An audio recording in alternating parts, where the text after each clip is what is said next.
All right. Thank you everyone for joining today's webinar. This is hosted by the Habanero Consulting Group.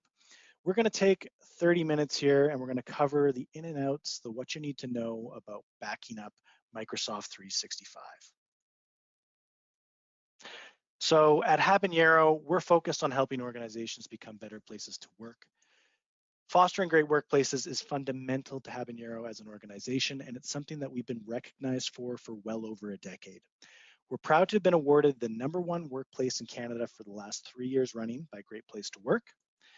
Habanero has also been recognized for both our employee experience consulting and digital business services by ALM and Gartner. Habanero intranets have also received 4 Step 2 Intranet and Digital Workplace Awards and have been recognized in 5 Nielsen Norman Group Top Intranet Annuals. Habanero's long-standing partnership with Microsoft has been key to how we help serve our customers across North America. And at the start of 2020, Habanero became the exclusive partner of AvePoint in Western Canada. AvePoint helps organizations migrate to, manage, and protect their content in Microsoft 365. It's worth noting that AvePoint has one of the largest development teams dedicated to the Microsoft platform outside of Microsoft itself, making them one of a few Tier 0 global Microsoft partners. So being a Tier 0 partner means that AvePoint customers are often the first in line for new functionality in AvePoint Online Services, and that functionality supports their ever-evolving Microsoft 365 environment. So we'll be using AvePoint's Cloud Backup product today as our main comparison to Microsoft's out-of-the-box backup and recovery capabilities, and we'll have a chance to have a quick look at what the interface looks like and how it works. So now for a quick introduction to our presenters today. My name is Davis D'Souza, and I am the AvePoint lead for Western Canada at Habanero. Along with me today is Mike Dumka, who is our digital workplace consultant at Habanero. Mike has a focus that's really around helping organizations navigate collaboration on the Microsoft platform. And last but not least, we're joined by Carmen Krachun, who is our AvePoint technical lead. Carmen's gonna walk us through a quick demo recording of AvePoint's Cloud Backup later on in today's webinar. So back to the topic at hand. If you've even done a cursory search of whether backing up Microsoft 365 is necessary, there's no doubt that you've run into some very sensational and scary claims. So there are a handful of statistics that you're no doubt going to come across, and there's a tendency to rely on fear-based marketing in the backup world instead of providing a clear picture on where you're covered and where there might be gaps.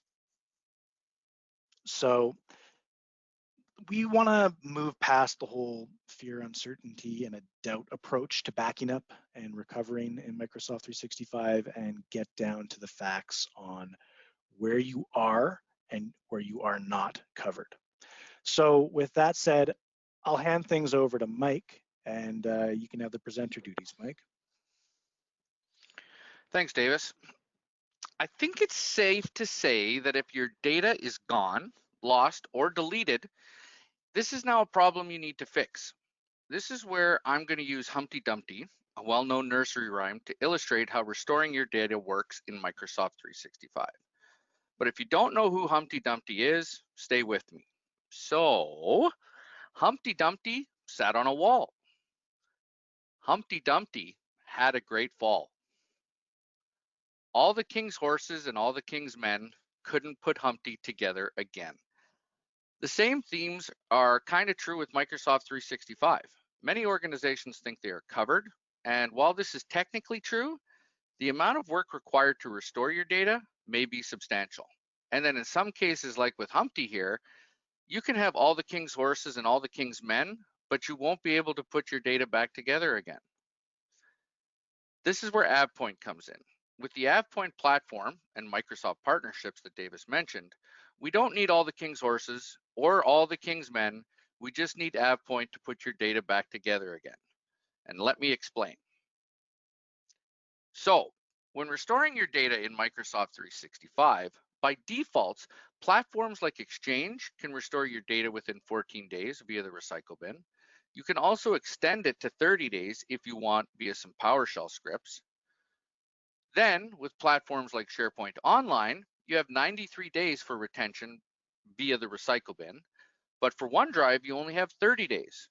But when restoring a file, if you're rolling back to a certain date, this means that you may lose some of your information in your current file. Then for Microsoft Teams, the data that makes up a team, think Humpty Dumpty and all his pieces, is stored in different locations. Teams has its data, SharePoint has its data. Exchange, Groups, OneDrive, and so on is all stored individually. If the team is deleted, each piece is deleted individually. To restore the team, we must put those pieces back together again, just like our buddy Humpty Dumpty. Now, this is a big one to remember. Currently, there is no way to do this unless you have a third-party tool like AvePoint. Then, if we look at some of the other capabilities within Microsoft 365, like Project, Planner, and Yammer, these platforms were either developed or re-engineered just for the cloud. The only way that you can back these up is if Microsoft has opened up access to these platforms' APIs. For example, Project and Planner have these APIs open and can be backed up. Yammer, for example, hasn't opened the API up yet, so it can't be backed up. So what I'm saying here is if a platform in Microsoft 365 has an API that's available, AvePoint can back it up, and it does. If the platform doesn't have an available API, nobody's backing it up. So to illustrate this in real life, let's meet Tom. He's the owner of a Microsoft team supporting, say, finance department within Acme. A few months ago, someone uploaded a file to one of their channels, but when trying to access that file today, it seems like the file was deleted. This is where Tom comes to you, his IT administrator, to help recover that deleted file. As we stated before, the ability to restore that deleted file is only 93 days because it lives in SharePoint.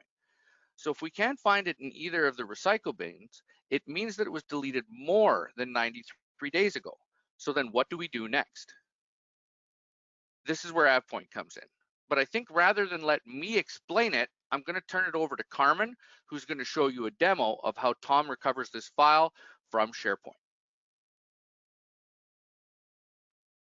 As part of this demo, we're trying to restore a file from a department team site for Tom from the onboarding channel under the A Day in a Life folder.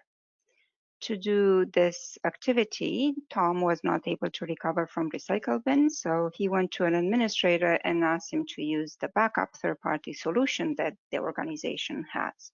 In this specific case, they are using AvePoint Cloud Backup. When an administrator logs into AvePoint Cloud Backup, they land on the backup page. They have to use the navigation on the left-hand side to click on the restore and select the service they want to restore the data from. In this specific case, we are actually restoring from a Teams site. There are two ways for an administrator to interact with the data on the back end.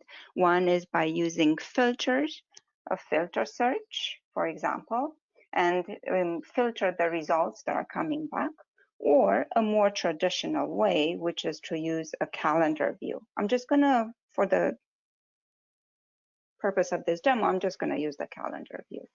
So we are going to the list of team sites that are available on that specific backup. And we are gonna filter by using Fin, for example, to filter. This is the team site that the data, that Tom needs to restore the data from. This team site has a planner besides Chana. So as a sneak peek, I want to actually show you how planner restore might look like if you're interested, even though it's not part of our scenario.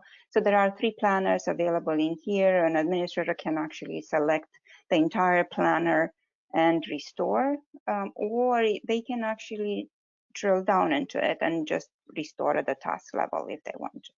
Coming back to our scenario, we're clicking on channels, and we are navigating to the onboarding channel where the data existed.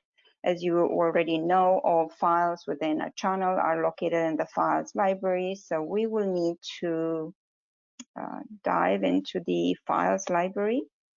select the folder where that file exists. In this case, is a day in a life. And when this one comes back, we will select the file that we want to restore, dayinalife.jpg. Click the restore button, and a set of options are presented to the administrator to configure. They can create a, set a job description, restore file for Tom, for example. They can select the type of restore they want to complete, which in this case is restore security or restore content and security. We need the content, so we're going to select the first option, which is the default, by the way. We select, we choose if there was a different container level, like for example channels, we had the option to restore to a different location. In this specific case, the only option available is the original location. We can set up the level, we know how to deal with a conflict. At this case, the level of conflict is, or the conflict level is set at the data level. If it was a container, we will have a different option for container level. We choose overwrite, we know the file doesn't exist. We can configure how the versions will be restored or how many versions are going to be restored. We will choose 20 version, and it's up to 20 version we can restore per job, and we can also configure the external users. Once this is all set, the administrator has the option to review what is being configured before the job is being created. Clicking the restore button is going to create the restore job, and it's going to be put on the queue for us. The notification that the restore job is created, it's on our screen right now. And then if we go to the queue, we can see if the job is actually available to us. The job is done in a timer kind of scenario, so it might take a couple of seconds for the job to be created. Depends how many jobs, and you can see the job was created already and it's on the queue to be executed. Depends how many jobs are executed at the time. This might be quicker or a little bit more, take a little bit more time to complete.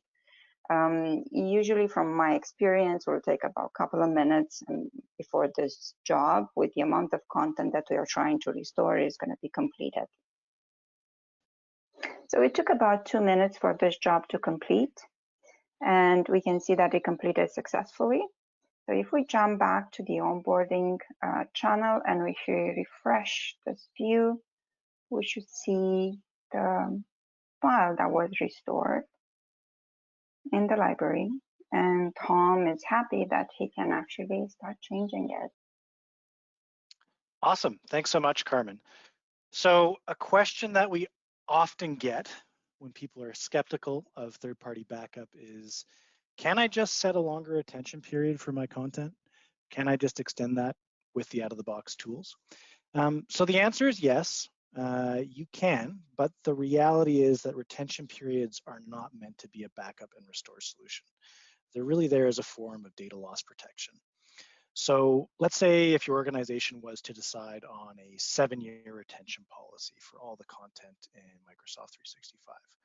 Well, that would mean any changes you make to any documents end up creating a version or a copy of that document, which lives in a hidden library. So that library is known as the preservation hold library. So even if you delete that document, you should be able to find a copy of it in the preservation hold library for the specified retention period. So in this case, for 7 years. It's also important to note that depending on the licensing type you have in Microsoft 365 will determine whether your users actually have access to the preservation hold library. Anything stored in there is stored in read-only mode and can only be searched for and brought back by a site collection admin. So some caveats around actually using the preservation hold library. So we got to start asking ourselves, how long can we wait to get our content back, and how far back do we need to go as an organization? Where do we feel comfortable? So we're going to speak about that as a service level agreement. So do we have that defined as an organization? IT teams need to reach a consensus with organizational leaders and figure out that internal service level agreement. So that means understanding how long they're okay with waiting for content to be restored, and then that reasonable recovery point objective, so RPO. So there's two terms we're going to use repeatedly here. And so RTO, recovery time objective, how quick do we need it? RPO, recovery point objective, how far back do we need to go? So it's important to note, okay, if we're going to use Microsoft's out of the box, they have their own SLAs and they got to match up. So typically you're going to see a 48-hour response window. So I put in a ticket and I need my content restored. It's going to be 48 hours before Microsoft actually gets back to you and says, yes, I can restore your sales presentation or your financial docs, or no, I can't. And then beyond that, it can take 2 weeks or beyond to actually get the content back if it's possible to get it. So if you're okay with that waiting game, that's more than enough. Then maybe retention policies can do the trick for you. The next consideration is really around cost and complexity. So it's worth noting that going this route is not likely free, and it's definitely not easy. If organizations decide that they want to set that longer retention policy, we'll use 7 years again as an example. Let's say they have autosaved enabled on their Word documents or any other different documents. It's not hard to imagine that the eventual size of the preservation hold library is going to be massive. So when I say autosave and every copy is stored, that means every copy for 7 years. Any change you make that's autosaved, going to create a version of the file that's going to end up in that library. Obviously, there's going to be costs associated with consuming that much space, but the next consideration about the preservation hold library is that it isn't designed as an easy-to-use search tool. So your admins need to go and sift through all of that content and bring back those documents. Inside that library, you don't have the same folder structure, you don't have the same setup, so it's an added layer of difficulty. And we also need to consider, what are the circumstances that I need to restore an important document? They're probably fairly stressful. So do I want to be fiddling around with that and having that headache there? The last consideration I'll flag about using retention period and retention policies as a de facto backup is that there is the potential for conflicts between retention labels and your overall retention period. So a retention period is going to apply to all your content. It's like that blanket policy, whereas organizations will often use retention labels to indicate on specific content that it should only be kept for a specific amount of time. So if my organization is legally required to destroy certain types of documents after 2 years, and those documents have the 2-year retention label on them, that's not going to matter if my overarching retention period is 4 years, for example. So that would mean you would need to go in and, regardless of that label, go in and delete that content at the 2-year point. Otherwise, it's going to sit in the preservation hold library until the end of the 4 years, or you manually delete it. So you can see how this might cause some records management headaches down the road. And it also runs the risk of putting you out of compliance with industry regulation or legal obligations. So definitely something to keep in mind. So overall, when we look at caveats of using the out-of-the-box tools, it's worth saying that Microsoft does a really good job with what they have, but there are some, parts where there may be a little lack of coverage, or it's not that easy to use. So recovery time we mentioned, recovery point. So very important to keep those in mind. Ease of use is a big thing that we mentioned in the last couple of slides. Another thing that we haven't talked about yet would be restore location. So when you're using the out-of-the-box tools, files can only be restored in place. So let's say I wanted to take a mailbox for an employee that had left the company and take all their mail and put that into somebody else's mailbox. It's not going to happen with the out-of-the-box tool. it must be restored in place. It can't be restored out of place. Last bits were just around permissions. You saw a little bit in Carmen's demonstration that AvePoint's Cloud Backup gives you the ability to restore just security on certain files or roll back permissions on places. So you can have, let's say, a document library where everyone is added based on permissions. Let's say you change those permissions. There's no way of going back unless you have a third-party tool. The last little bit would just be around coverage. So we highlighted it earlier that out of the box, you're not going to have coverage for services like Planner or Project. So just be aware. So when does it make sense to consider using a third-party backup tool? I think these are pretty good indicators of when it might make sense to start looking around and seeing what's out there. If you are using Teams very heavily at your organization, people are collaborating on the platform and leveraging it, you're going to want to make sure that you have a good backup there in case anything goes wrong. Project and Planner, we mentioned, are blind spots at the moment for backing up and recovering with the out-of-the-box tools. When I say custom requirements, this gets back to some of the differences in retention needs. So if you have certain files that can only stay for so long and other ones that need to stay forever, it's a little tricky to do that out of the box, and that's another indicator it might make sense to start looking at some outside help.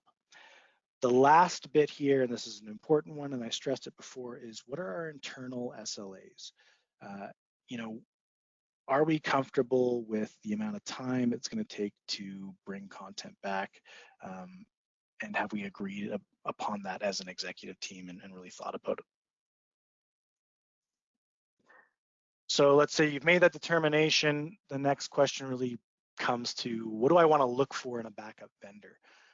So when we mention approach here, does my vendor come from a cloud-first approach? So Mike mentioned earlier that a lot of the roots of people's backup software comes from on-prem, backing up Exchange and SharePoint. Are they trying to repurpose those tools and that approach for a cloud-first world, or do they come with that mentality and that tool set up front? Coverage. So does my backup vendor provide real capabilities around backing up the more difficult cloud services like Teams, Planner, and Project? Or are they doing the Humpty Dumpty thing where they're bringing me the pieces and it's up to me to put it all back together? We want to see things restored as close as possible to whole. Granularity. So I'm talking here about, can I restore the actual file, the actual document, down to the security labels or the permissions, or do I need to essentially throw the baby out with the bathwater and roll back entire workspaces to get what I need? When it comes to flexibility, flexibility can come in two forms. So how flexible can I be with my licensing? So can I license on a per user basis? Can I license on the amount of data that I'm backing up? Can I be selective with which data I'm using? So these are things you need to consider. Can I select different retention periods, and did my cost change based on that? Data residency, so there's a couple considerations here. So does my vendor provide data residency options in Canada, if that's where I need to be? Is multi-geo available? Can I bring my own storage? Is the vendor able to work with me and meet me in a place where I get what I need? Last piece, but maybe one of the most important, is ease of use. So look at the interfaces available out there, trial the products, ask yourself, can I see myself using this solution in a high stress scenario? Is it gonna give me what I need and help me out in that emergency scenario? So with that said, that brings us to the end of the presentation portion. I wanted to thank everyone for tuning in. If you have any questions about backing up Microsoft 365, or if you're interested in a personalized demo or trial of AvePoint's Cloud Backup product, please reach out. Happy to set that up. It looks like we'll have a bit of time here to answer a few questions. So if you have a question, you can drop it in the questions box in the GoToWebinar tab or little app there. And if there's anything that we can't get to right now, we'll be following up with you after the webinar. We'll also be providing a recording, and feel free to share that with any of your interested colleagues. So on to questions. Question number 1, does AvePoint back up anything outside of the Microsoft platform? So that's a good question. We mentioned early on about AvePoint's Tier 0 partnership and how that's a very important thing. So really their focus is on the Microsoft platform. They are able to cover all the different workloads that we discussed today, all those different services in Microsoft 365. When we go beyond that, we're looking at Dynamics 365 as well as backed up. And then the one platform that's backed up completely outside of the Microsoft world would be Salesforce. All right. Next question, where are the gaps in AvePoint's backup solution? So this is another really good question. You know, we told the story of Humpty Dumpty a couple times there, and no one really brings teams back together completely the way it was. One area where there's a bit of a gap when it comes to what AvePoint's currently able to provide is around personal chats and teams. So those are backed up, but you're not able to restore them back into Teams. That's just a limitation on the APIs currently available from Microsoft, and that's something that we're going to see coming down the road very soon. I believe that's early in 2021. So yeah, anything that we didn't get a chance to cover today, I'll follow up with you individually. I wanted to thank Mike for helping out with the presentation, same with Carmen, and thanks to everyone for joining today. You'll see a recording of the webinar in your inboxes soon enough, and let us know if you have any questions. Thanks a lot.